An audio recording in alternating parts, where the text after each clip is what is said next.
જીવની આ જ દશા છે. પહેલા ભગવાનને યાદ ન કરે, બધેથી હારી જાય, બધેથી થાકી જાય, બધેથી એના હાથ હેઠા પડી જાય, પછી એમ કે હવે ભગવાન કરે તે ખરું. હવે ને હા, પહેલેથી ભગવાનને યાદ કરતો હોય તો શું વાંધો આવે? પણ નહીં, માણસનો સ્વભાવ છે.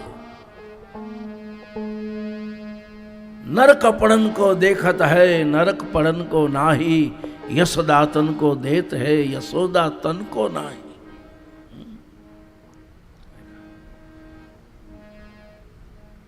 બાળપણ રમવામાં વીતે, યુવાની વાસનામાં વીતે, અને પછી ઘરડો થાય ત્યારે પછી ભગવાનને યાદ કરે, રડે, હે હરી, હે હરી, હવે તું મારી સામું જો.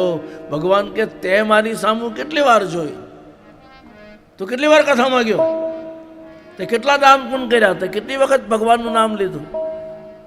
તને જો મારી સામે જોવાની ફુરસદ ન હોય તો ઠાકોરજી કહે મને જરાય નથી. છેલ્લે ભગવાનને યાદ કરે છે. આ સંસારમાં દરેક જીવની આ જ દશા છે. પહેલેથી જો ભગવાનને યાદ કરે તો કામ થઈ જાય.